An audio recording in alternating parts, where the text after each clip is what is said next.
თბილისის სამხრეთ-დასავლეთით მდებარე მთაწმინდის მთის შუაწელზე მამა დავითის გუმბათიანი ეკლესიაა აღმართული. სახელწოდება მთაწმინდა დაახლოებით მე-10 საუკუნეში წარმოიშვა ათონის წმინდა მთის მიხედვით. ამავე დროს მთას მამა დავითსაც უწოდებენ, რადგან გადმოცემის მიხედვით მე-6 საუკუნეში ამ მიდამოებში ღვიმეში ცხოვრობდა წმინდა მამა დავით გარეჯელი. მამა დავითის ეკლესიის ისტორია მე-6 საუკუნიდან იწყება.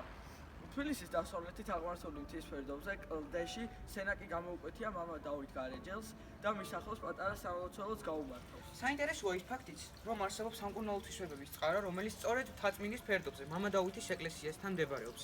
სწორედ იქ, სადაც ახლა ჩვენ ვიმყოფებით.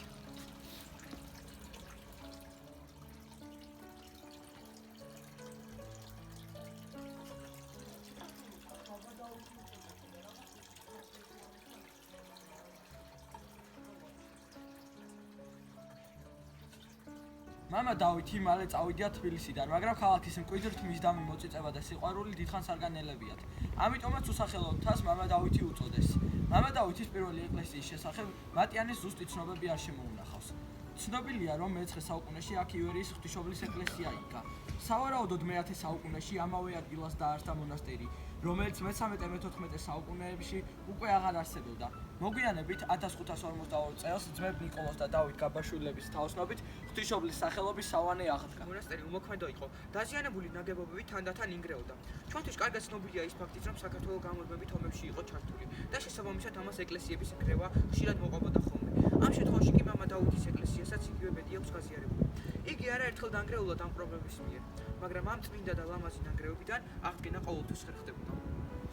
1800 წელს დაცარიელებული მონასტრის ძველი ეკლესიის ნაცვლად ფერისცვალების სახელობის სამლოცველო იგება.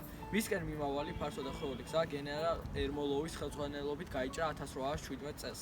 ეკლესიამ კი საბოლოო იერსახე 1859-1871 წლებში მიიღო. 1877 წელს დეგანოზმა იოსებ გრიგორიევმა ეკლესიის შენობა გუმბათით დააგვირგვინა. აგურით ნაშენები ტაძარი გარდა ტრადიციული ჯვარ-გუმბათოვანი ნაგებობის ფორმას იმეორებს, მაგრამ ინტერიერში მას გრძელი მკლავები არ აქვს. სივრცე ერთიანი და დაუნაწევრებელია.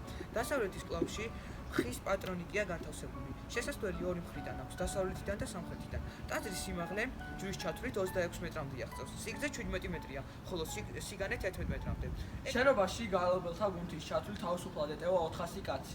ამ ეკლესიის გუმბათს ყელს პირამიდულ სახურავს და გვერდითი ფასადის ფრონტონს ქართული ხუროთმოძღვრების ელფერი დაჰკრავს. რაც შეეხება ხატებს, 1899 წელს დეკანოზმა იოსებ გრიგორიევმა ტაძრის კედლები მოახატუნა. ფრესკათა უმეტესობა საქართველოს ეკლესიის წმინდათა ცხოვრებას ასახავს. ტაძრის სატრაპეზოს კედელზე წარმოდგენილია იესო ქრისტეს მოციქულთა ფრესკები. საკურთხევლის ორივე მხარეზე, მარჯვენა და მარცხენა კედლებზე მოთავსებულია ღირსი დავით გარეჯელისა და წმინდა ნიკოლოზის ხატები.